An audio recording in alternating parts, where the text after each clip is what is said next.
everybody to the Premier League Cricket Show. Once again, we've got another bonus episode because once again, it's a National Cup final that Hugh and I have the pleasure of talking about, covering, and I'll definitely be there. And I think Hugh Mayo is trying to get there, but he's going to be struggling with some other cricket as well at the same time. But unless he's going to tell me something different. No, I'm struggling. He's struggling, but hey, he's been talking about this one for the last couple of weeks with me anyway. Joining us now will be Alex Vincent from Northern, and later on we'll have the Craig brothers, the legendary Craig brothers to me and Hugh from Oundle Town. But let's welcome Alex Vincent. How are you doing, mate? Yeah, good, mate. Thanks for having me. Absolute pleasure, absolute pleasure. We just can't escape these Aussies, Hugh, can we? No, they filter their way in, don't they? It's like reverse colonisation on a cricket basis. So yeah, that's interesting. That's a good one. Yeah, definitely. And I tell you what, that accent must stand out like a sore thumb up around Crosby and Northern, Alex, even now. Yeah. No, lucky enough that we've got a couple of more Aussies around the club at the moment. In my partner and one of the boys that plays in the twos. So we're starting to even it out, and I think Australia was pretty happy yesterday after the win. So. All smiles from my end. Are we ending the interview now, Hugh? Yeah, well, it was an exhibition on how to chuck away a cricket match, I think, wasn't it? But just about the current England era are pretty good at that. So I'll take their attitude over what we've seen in the previous years. Maybe not in the white ball. I'll sum up last night's game at Trent Bridge as I read someone saying that Australia now in ODIs look like England 5 years ago, and I thought that sums it up. And they just got that depth coming in. The one thing I was looking at tickets, it's local to me, Trent Bridge. Looking at tickets, my lad loves Glenn Maxwell, absolutely loves him. I was a bit late. It was sold out. There was a couple that was like, that's gonna be a lot of money. I won't bother. Glenn Maxwell was ill and we got hammered, so I win. I think absolutely. Absolutely. Hey, let's not talk international cricket. That's not what we do on this show. Let's talk Premier League, and in this case, ECB T20 National Final at Derbyshire on Sunday. Northern, on the back of their defeat last weekend against Brentwood, are coming back to try and win this one, playing Oundle Town from the Northamptonshire League. Alex, got to ask the question, how are you feeling after last weekend now? It was a disappointing day on Sunday at Worcester, wasn't it? Yeah, obviously disappointing. I think... we just struggled to put a performance together that went through the whole game. So yeah, a bit rough from our end, and I think that we've learned a lot from that game, and hopefully we can put a full team performance in this Sunday. I think one of the things I'd like to ask is, did you feel there was a massive difference in terms of the deck you were playing on, being an ex-county deck, compared to what you guys play on in the Liverpool comp week in, week out? Yeah, definitely. I think up north at the moment, what I've found is a lot of the wickets are quite slow and low, and it's quite spin dominated up here. And to come across a first class bowler early for our opening batters, it was tough work. And yeah, we couldn't play the way we wanted to, and I guess we just couldn't go to plan B as quick as what we wanted to. And before we knew it, we were on the back foot. And I think a good performance by Tyler almost really just saved our innings. But disappointing in the end, but hopefully we can turn it around this week. It was noticeable watching from side on, both yourself and Liam, you looked pretty sharp on that deck. It was pinging from that end in particular, wasn't it? Geez, I reckon that's the first time anyone's told Liam and I that. But especially compared to Ben, he was getting him through quite well. But I think it was nice to play on a deck with a bit more carry. As I said, playing at the Northern week in, week out, you don't really get that pace and carry, and getting a few balls to zip through was nice, especially from my end when it doesn't normally happen. So what have you done different in training potentially this week? Anything where you've looked at that deck and maybe at Derbyshire and thought another county track, what's it going to be doing? Have you done anything different, or just going to play the Northern way as such? Yeah, I think we're a class team anyway, so I don't think we have to change too much. And I think when you go from 40 over to 20 over, there's quite a lot changes. Our batting order swings around a little bit. But yeah, I think as long as we kind of back our skills, and play the way we want to play, hopefully it comes off and get the win. Absolutely. As always, we always talk about any team who gets to a national final in the T20. Our friends at European Cricket will tell us you've got the most difficult route in the entire continent of Europe to get there, more games than anyone else to win. But let's just look at the last couple of games that you guys have played to get there. You turned up at Denby for the regional finals. Hugh, was lucky not to be there because it was the coldest bloody day I've had all summer. We were freezing that day. But the game against Oxton was I'm going to say it was a relatively straightforward game for you guys, and you bowled exceptionally well in that game in particular, Alex. Yeah, no, happy with that. I think that the way we play, and if we can get runs on the board early, and I think you'd have heard a few of the boys talk about it last week. Yeah, we put a solid performance together on a wicket that was a little bit tricky at times, and I thought they bowled okay. But then to go into our bowling innings and basically kill the game early, I think that's kind of what we do best. And yeah, that's kind of a performance we'd like to emulate this going into this week. Yeah, was that up there in terms of the performances this season where you go, actually, that's the one that we've got to look back at and say, if we just do that, we should win, in theory? Yeah, I think that like across the board, like our batting lineup's quite strong, and we're like got a lot of depth there and a lot of different sort of players. We've got players that can go hard and then players that can kind of anchor the innings. So yeah, I'd say it's one of the kind of best performances that we've put out.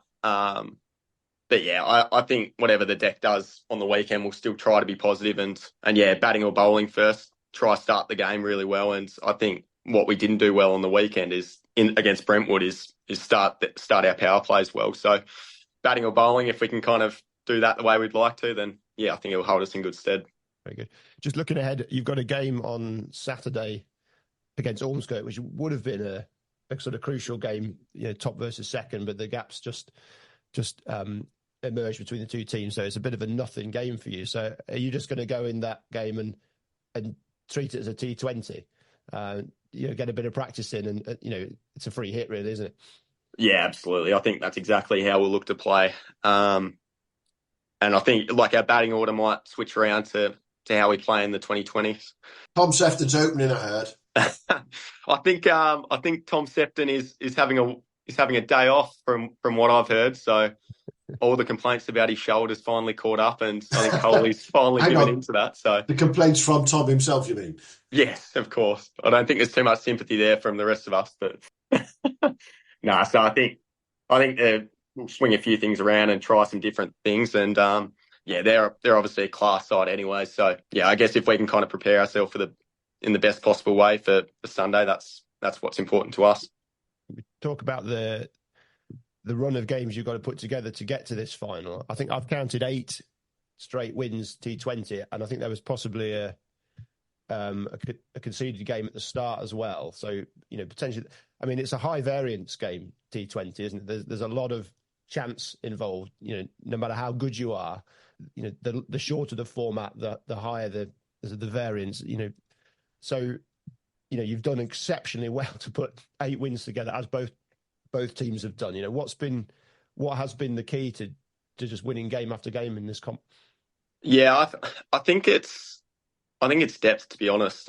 We've had different guys step up at different times, and I think if you look at probably the runs scored in league cricket, you normally get 2 or 3 maybe that are kind of up the top. But I think in 2020 cricket this year, if we haven't kind of struck up top with our top 3 or 4, then we've had blokes down the order.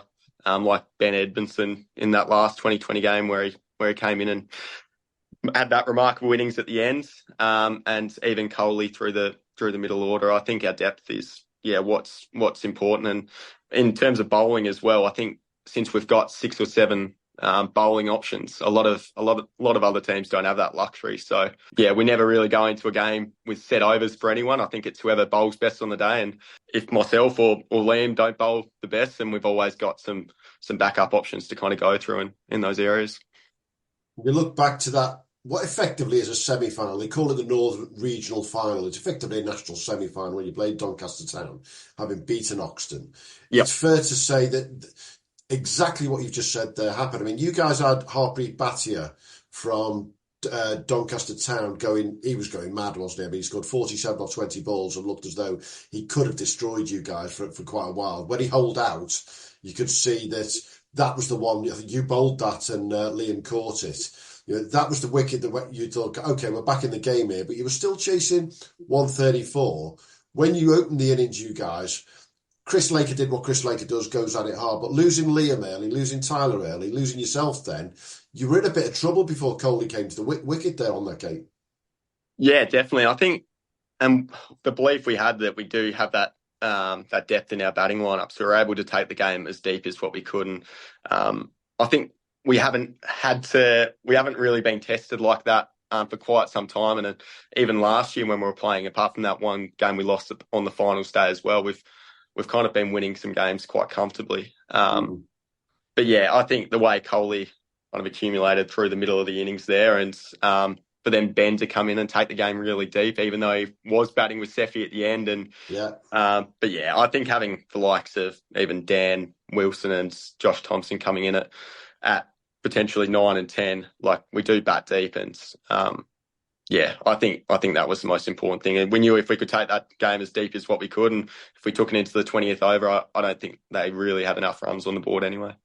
Yeah, and I think when you look back at that game, I fondly remember the fact that I had to stand in front of the trees at the far end of the pavilion, from the pavilion at Denby, just to stay out the wind and try and stay warm.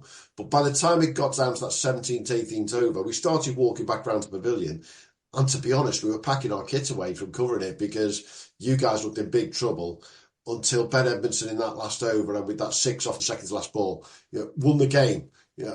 That was a moment that you'll remember, I'm sure, when you go back to Australia. Yeah, definitely. As I said, unfortunately, Ben probably doesn't get the opportunities that he would like, and that what the rest of the side would like on a Saturday. So for him to be able to come in at the end of a game there and face those 20 balls and make the amount of runs he did, it's a real credit to himself. And as I said, it's not easy when you're not batting twice a weekend, every weekend, to come out and be expected to put together a match-winning innings. And yeah, it was unbelievable, and one of probably the best games I've been a part of at club cricket. Yeah, just looking at that last over, I wasn't at the game, but just for the listeners' sake, we've got 19th over, wicket, dot. Not to mention that brings Tom Sefton to the crease as well, which... Yeah. Seffi's getting thrown under the bus here today, isn't it, I tell you? Well, I wasn't going to say it, but yeah, number 11's strolling out to bat. And I'm assuming that's a scrambled leg by off the fourth ball. Is it, panic stations, bowlers kicking the ball at the stump type run attempt? For the last time I throw him under the bus, that it would have definitely been a scrambled leg by, because he's not the quickest between the wickets either, Seffi. So a strolled leg by then. Yeah. And then 6 to win the game. I mean, what's the celebrations like when that ball goes over the ropes?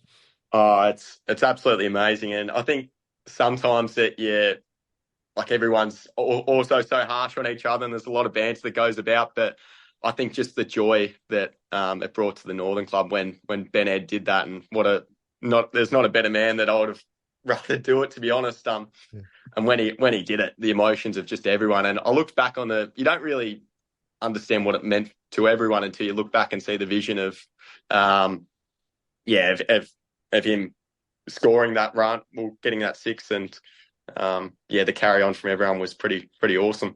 Yeah, but let's hang on a minute. Let's really cut to the chase. He didn't know he'd hit 6 in the first place, did he? He hasn't hit too many in his life, I don't think so. It's, I think he thought he got all of it, but I thought I was a little bit sceptical if it actually made it that far. Exactly. We were waiting for the Doncaster fielder then to basically say it was 6, the umpire to put his arms up, and then the celebration kicked off as the players rang on it. It was actually quite a sort of surreal half a second delay, wasn't there? And it was funny to see, but at the same time, game over, job done. I think if it had only gone for 4, he'd have run a single and you'd have had a tie, and I don't know what the bloody hell happens then, to say the least. Although ECB rules, God knows what that means, Hugh, these days. It probably means something to do with if you've got too many Aussies in the team, you can't win. Yeah. There's bound to be some random rule, isn't there? So you got through, great day, second national final. I mean, you can't ask for more than to be in 2 national finals in one season, though, Alex, could you? No. I've been very lucky. I think for people like me that come over and get thrown into a couple of national finals, you think it's normal. But yeah, after my second year here, you know how rare it is for that. And you hear around the club how much it means to everyone. And if I can contribute to any way of bringing it home for us this weekend, it'll be awesome. And the obvious question, have you had a look at the opposition? Have you been scouting through play cricket, seeing what video you can find, and just seeing anything about Mark Hodgson or the Craig brothers or whoever else is down there? Yeah, you know what Coley's like, mate. So he normally does all that work for me. So then I think what normally happens is he'll post a couple of things in the group maybe tonight, and then we'll have a bit of a chat on it on the way down in the bus. And we'll have a look and see what bowlers potentially to target and what key wickets are needed and kind of where they like to score their runs. So we'll look into it quite a bit. But yeah, as I said, if we play the way that we know we can and string together a good performance, then yeah, I think we should go well. One of the nice things about this Sunday's game, is that all 4 teams who are playing at Derbyshire on Sunday will actually have a meal together the night before, which I think is that's really quite nice, isn't it? The fact that you'll be in the same room, you'll all be having a meal together. How many other sports does that happen where there's 2 finals, it's the plate final followed by the national, and you guys all have a meal and then the next day go into battle? Are they all off the Maccas, are they? Dan Wilson might, but apart from that, no, I'll be quite happy with. It'll be awesome getting to go down there a bit early. I think last against Brentwood, we obviously had a game that day as well, and not arriving at the hotel till 10:30 at night was a little bit grim. So being able to get there a bit earlier and have that meal and get to know the other teams, it'll be a great experience. And I think it just kind of makes the build up for the next day even better. And you talk about build up, you win this one. You must have heard these rumours and these stories about where you go next. It'll get you back from Australia pretty quick, I think, wouldn't it, if you win this one and go to the European Champions League? Yeah, yep. No, the boys have mentioned that. I'm not sure how the logistics for that would work for me, but I'd do my best to be able to get on that trip. And I'm not sure how my club side back home how much they would enjoy that, but I'm sure we'll be able to make it happen somehow. Yeah, it's one of the beauties of the T20 national competition. It is the most difficult one, I believe, in the entire country to win. Probably even more difficult than the club championship because you've got to get through your regionals and build all the way through. But you do get that reward. Wimbledon went out there last year to the European Championships. Hornchurch have been there twice now. There's a number of clubs have been out there, and there's nobody able to say a bad word about going out there the way they're looked after. To go out there as champions of England, the Brentwood boys were singing it last week. You can't sing that. It'd be nice for the Northern fans to be able to sing that this weekend, though. Yeah, definitely. No, it definitely did hurt when we were walking into the change rooms and you were hearing that, and even when they were chanting it when we were still playing it, cut a bit deep. So it's all fun, but I guess if we can take that cup back on Sunday, that's the take care of that business first, then worry about the Euros after that. Absolutely. I think the one thing I would say, the Brentwood fans did give you guys a bit of pelters. To be fair, the Northern fans gave the Brentwood lads a bit of pelters. But, I've seen on social media overnight, and I've seen it this morning, Brentwood are backing you guys. They're saying, good luck. The rapport between the clubs straight away, is there, isn't it? They sort of respects there straight away to say, go do it for you guys. Yeah, what a club. I couldn't think highly enough of Brentwood, to be honest. They play in good spirits. They're a good bunch of fellas. And I know Silky quite well from back home as well, and he's only got good things to say about him. So, what a game last week. But it's good to hear that kind of feedback from Brentwood, hopefully asking for us to get one back. It is. So, Sunday, 2:45, anyone who's not got the memo yet, Derbyshire County Cricket Club, free entry, free parking, all the usual stuff. But the live stream will be there. And if you watch our socials, you'll get to see plenty on the go from ourselves and from our friends at CricX who will be working with us there against. Look forward to seeing you there on Sunday, Alex. All I can say is the same as I'd say to the guys at Oundle. Go well, mate. Hope you have a good one. And I have a funny feeling it could be a pretty decent battle because Derbyshire's quite renowned for quite close T20 games, isn't it, Hugh? Yeah. Well, it should be a good pitch. The weather's been decent. It's been, everything's well set up, I think, for a good day. Have a good one, Alex. Thanks for having me, guys. Cheers. Thanks, Alex.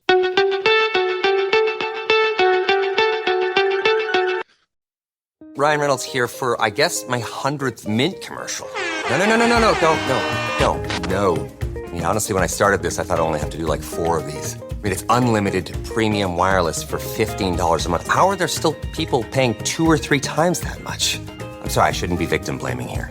Give it a try at mintmobile.com/save. Whenever you're ready. $45 upfront payment equivalent to $15 per month. New customers on first 3-month plan only. Taxes and fees extra. Speed slower above 40 gigabytes. See details.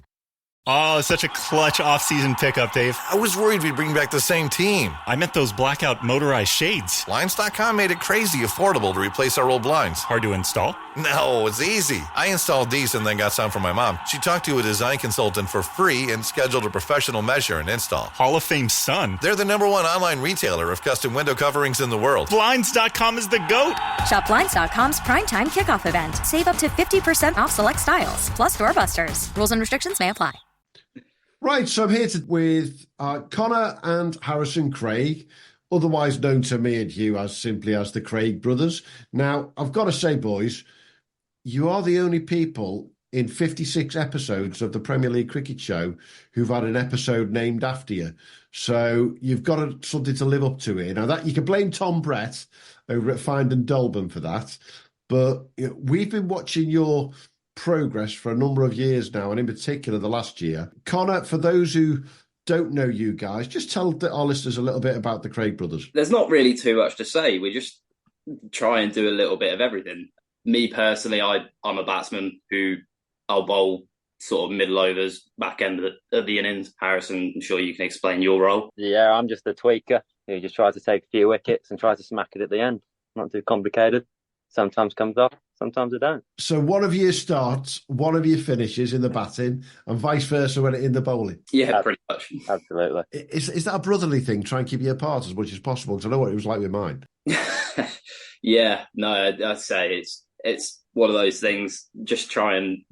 I think we both just like to be involved and found a way ourselves to be involved. Rather than being on the sidelines, you've got to be batting or bowling, haven't you? Yeah. Most definitely. That run you've had to the finals, Conor and Harrison, I said to Mark, it was a really tough one. You had to beat winners of a number of leagues. Sawston and Babraham won the East Anglia League. Harpenden, they won their league. Bristol came fifth in a shootout at the top of the Whipple, which was a really tight league this year. And then Hayes have always been a good side down in Kent. Didn't potentially have the best of seasons themselves there. But could you have picked any more difficult route to the final if you tried? I wasn't there for the first regional playoff. So I was just watching online. And I'll be honest, I wasn't expecting too much. So when they won, that was honestly amazing. And then finals day, they're tough teams, but you don't expect anything else really, do you? You expect a tough, good day of cricket. And I think that brought the best out of us. So I think, it was tough, but it kind of helped us in a way. Definitely. And I think along the way, you've had different players step up to the mark, not just you guys, but other players like Tommy Simeons in that game against Harpenden, who just brought it home for you guys, haven't you? So it hasn't necessarily just been a one or two man band. No, it's been a complete team effort. I think, like you say, you can look at all of the qualifying matches and all of the finals, semi-finals. Someone different in each game put their hand up. So if you go back to the Sawston game, David Foster took 5 wickets, I believe. Mm-hmm. Even in our Northants final, we were down and out in the final, and Billy O'Mass played one of the best knocks I think I've ever seen, getting 70 not out. So it's been a complete team effort. And that's the key to T20, isn't it? We all know that someone having a day out will make all the difference, but actually you still need 2 or 3 players around them to do it, whether it's with the bat or the ball. Yeah, absolutely. And I think that's what we've done really well this year. Just everyone understands that one game might not be their day, but the next game they can contribute with whatever they can. Definitely. Now, you say you're about doing that this year. Yeah.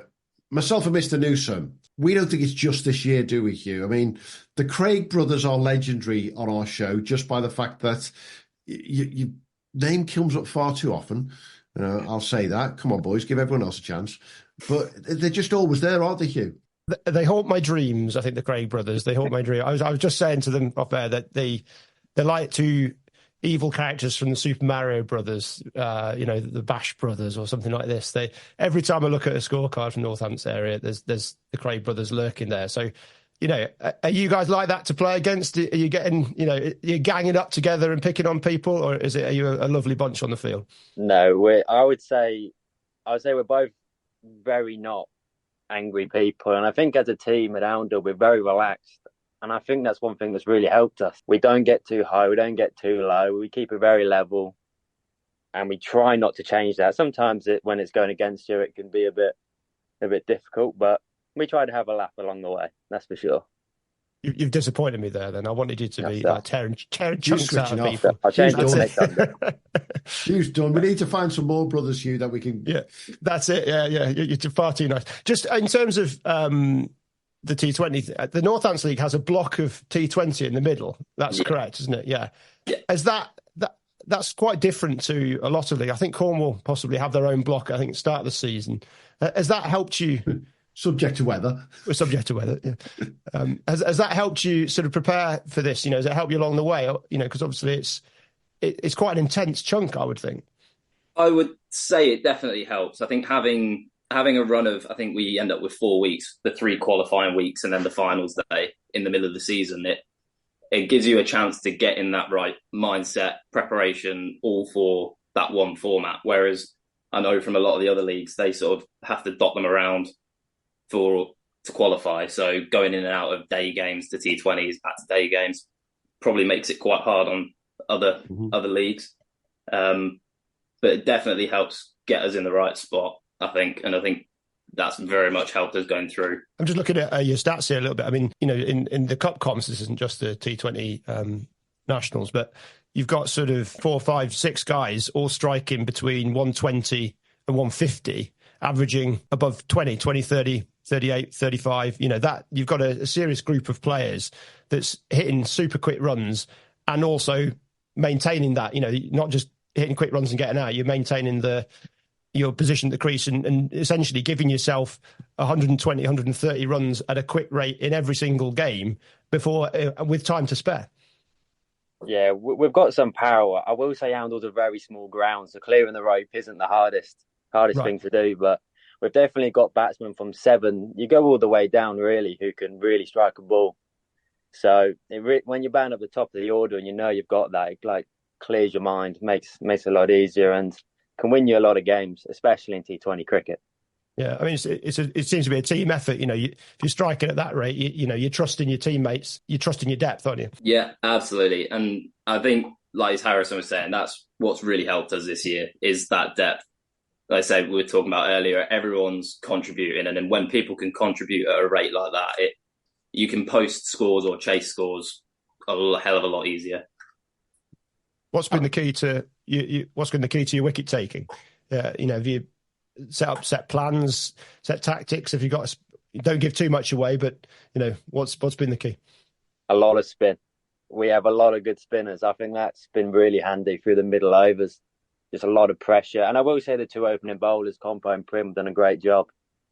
Put a bit of pressure on early, then you can really squeeze. And in T20 cricket, I think that goes a long way. Yeah, we've definitely been very good through the first 6 overs when we've bowled to not let teams get away in that power play. And then when we can bring spin, slower bowl in, set proper plans, it's definitely made it a lot easier. And how easy do you find that switch from T20 back to your day-to-day cricket, shall we call it?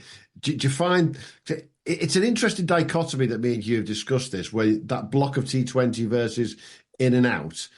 Could you find yourself coming out of the T20 block, for example, playing T20 almost the week after straight away because you're so used to it? Or do you find that it does literally focus the mind for a number of weeks? It's an interesting one because I think that is just how we go about our cricket in general, whether it's 50 over, T20, whatever the format. I mean, if you look back at our scorecards this year, we've posted some big scores. Sometimes it doesn't help us and we get ourselves into a few issues, but I'd say there's not many scores that we're scared looking at going, we can't get to that, because it's just been, our bread and butter almost. We've been able to sort of get to scores and in those sort of 50 over games, just put games out of reach of teams. So it is just our style of cricket, to be honest. So I think that's what helps us through the T20s. And it doesn't matter what you're playing, you're going to go hard at the beginning. And if it comes off, it comes off. Yeah, and that's what's got us to where we are. So yeah, I mean, you've definitely, I mean, looking through the scores, you've had a mixed bag of a season somewhere along the way where you've had the 320s, you've had the 300 against Geddington a couple of weeks ago. But then you can clearly see in the last couple of weeks of the season where it's gone against you to a certain extent by going hard and you've been bowled out relatively low scores. Yeah, I think the pitches haven't helped, especially one week. But we've had a few bad weeks, that's for sure. Obviously, we're out of our league now, so it's all down to next Sunday to grab a trophy. But yeah, if you go hard, you never, you might chip a few in the air, might get out, but you live by the sword, you die by the sword. It's a fun way to play your cricket. That's all I'll say. You're following the trend of national finalists in finishing or close to finishing second in the league. Yeah, not finished second yet. We've still got to win next week. Well, you've got a win to go, but being in second, it seems to be that maybe the national finalists it's been tough to compete on all fronts as you have been doing. Yeah, I mean, as I say, trying to get some people to play on a Sunday can be quite difficult. But I think with the way our Sundays have been going, it's been a lot easier this year with everyone enjoying it, and the way we've been going in these competitions, trying to get people out has been a lot easier. Whereas in years past, you sometimes struggle, especially on a Sunday, trying to get players. And obviously then you have the minor counties taking players here and there as well, which affects, I'm assuming, quite a lot of the teams in these competitions. So it's to some degree, yeah. How long's this team been together? Is this something that's been, have you been steadily building towards this for a good period? Have you got a set side, or have you had people coming in this year? We've got quite a lot of people have been around a long time, but we've had a few people come in the last few years, some very good players as well.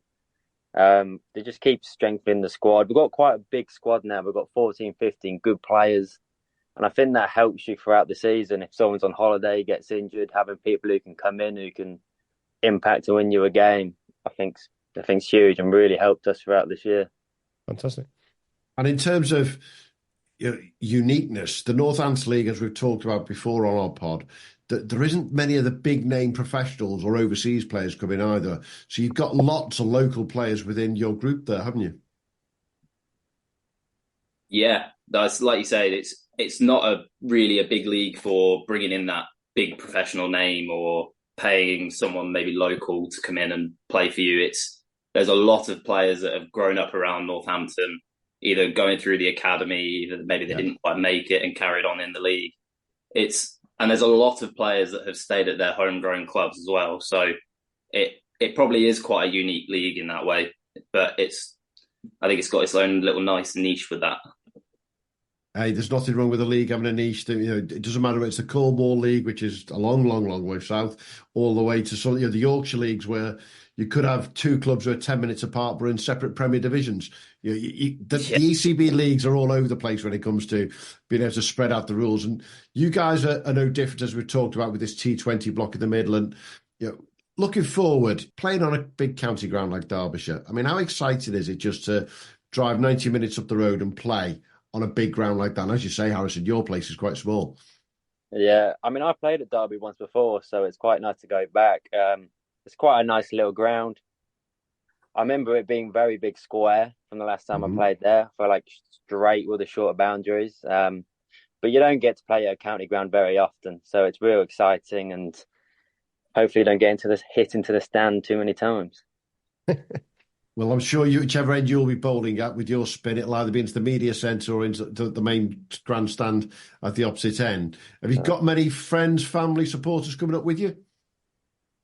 Yeah, there's I think there's quite a few coming down. I've had messages from friends and family saying that how can they get there? What do they need? Do they need a ticket? And I think quite nicely they don't. So there's quite a few people heading down, especially from around the club.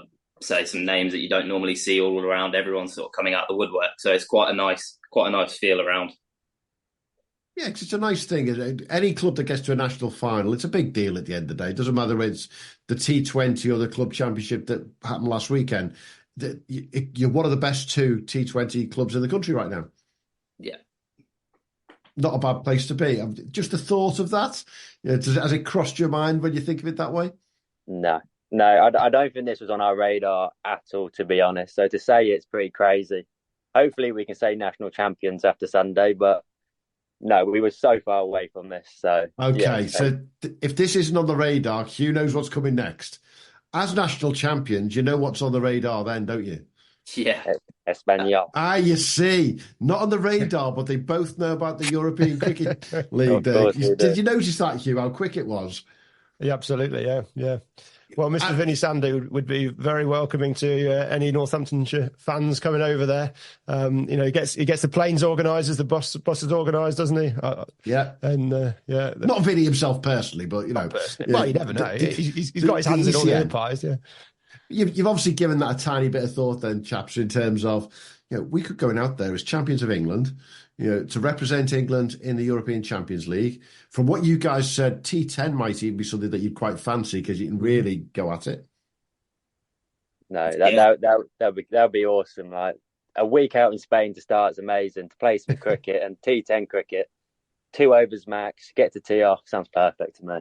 Are you used to AstroTurfs? I spent a whole season in Australia playing on AstroTurf. So there we go. That's it. Right, that's my inside knowledge. I'm going to the bookies right now. Yeah. Absolutely, that's it. Hang on. What about indoor cricket? We played indoor cricket. We've got to ask the question, either of you. I have. Hugh's now just doubled his bet. That's right. That's it, yeah. Straight away. But we loved the thought that the champions of England. We supported Hornchurch last year when they went back out there, and Wimbledon, who were champions last year. Hornchurch will be out there at the European Champions League in February again as holders, and are looking forward to welcoming either yourselves or Northern out there. And you can imagine a week out in Spain, as you say, Harrison, it's the perfect pre-season, really, isn't it? No, you don't really get this as a club side very often, so it's a big incentive for Sunday to do well, but you don't want to think about it too early. You want to make sure you do the job on Sunday and you get yourself there. Can't think too far ahead. Have you been checking out the opposition at all, or are you just going in cold? I think Brentwood said they weren't fussed, and they've gone and won it in the 50 overs. So, what's your thoughts? Personally, I haven't had much of a look. I don't really know much about them. Obviously, I know that they were in the 50 over or 40 over final last week. Yeah, 40 over. And I know a couple of the guys had a bit of an eye on the stream, just seeing who and what they've got. But no, I think we've done really well this year, just turning up and playing our game and not being too worried about what everyone else has, because you can kind of get carried away sometimes with the name that the team's got or what they do, and you can get yourself into a bit of trouble that way. Most definitely. Yourself, Harrison, the same? Yeah, I quite like turning up and not knowing. It's quite exciting, and you don't give people too much respect, which I think sometimes you do. Someone who scores 1,000 runs in your league every year, you can turn up, give them a few runs early, get them off strike, and you don't do that. I think it's quite exciting and it's quite a fun way to play. I'm with you all the way, because at the end of the day, you turn up and you're facing somebody who scored 1,000 runs year in, year out. He's still only a batter, and he's still only got one bat in his hand. It's no different to all the other players that you bowl at. Yeah, and I think in cricket we can be guilty of giving too much respect to people. They're nervous about their innings. A bowler's nervous at the start, no matter who you are, how many times you've done it. So I think it's a better way to go. Definitely. Well, you're going to turn up on Saturday night in Derby. You've got the luxury of being overnight. I said to Mark, you've got a lie-in on Sunday as well. It's not like you've got to rush around too early on Sunday morning. You guys can get into the ground, possibly even have a net at Derbyshire, and then even watch the plate final to get a feel for that. I mean, that's got to be good to be able to watch that final in the first place. Yeah, I think just to even have an insight on what the pitch might do through the game, I think we've been quite lucky actually, where I think bar the first round of our regional, we've been that second game, so we have been able to sort of have a little look what's going to be going on through the day, and that's definitely helped going into those next games. So it'll be nice to see and to watch some cricket. So yeah, it's often you get to actually turn up and watch some cricket before you play, is it? Well, we saw at Worcestershire the pitch did not behave how people read it, and whether that's because county pitch is different preparation, all this kind of stuff. But there may have been a little bit of help, possibly from Brentwood. We had a bit of with a Worcestershire player, giving a bit of advice, shall we say, and on the decision. We all called it wrong. So yeah, it will be handy having a look. The only nice thing we've got is Ben Smith, the Derby band coach, is an Oundle town man. So hopefully he can give us a bit of insight. Hopefully he can tell us what he'll be doing. Oh, well, I've got to say, looking at the way Derbyshire have batted this year, is that a good thing or a bad thing, though? Oh, easy. He's a good man, Ben. Is Ben going to be there on Sunday? We hope so. He's a great man. Hey, well, there will be plenty of your friends and family and supporters there. We'll be there to follow the game. I'll be there from around 1:00 and get some chat on the pitch with you guys. And we've got a number of people who'll be taking photos and videos. It's on live stream. Everyone who wants to watch it, who's not at Derbyshire, can watch it there. And all we can say to you guys is good luck, have a good game, I've got a funny feeling that it is going to be a close one. I think the sides are pretty balanced. And that, we did this last week, Hugh, didn't we? Yeah. Unfortunately, we completely got it wrong. Well, it was tight for a long while. Just towards the end, it got away from Northern, didn't it? But it did. It was a really good game for the majority of that, and I think we'll see something similar but supercharged on Sunday. Most definitely. Have a good one, chaps, and we will see you at Derby on Sunday. Thank you very much. Cheers, gents.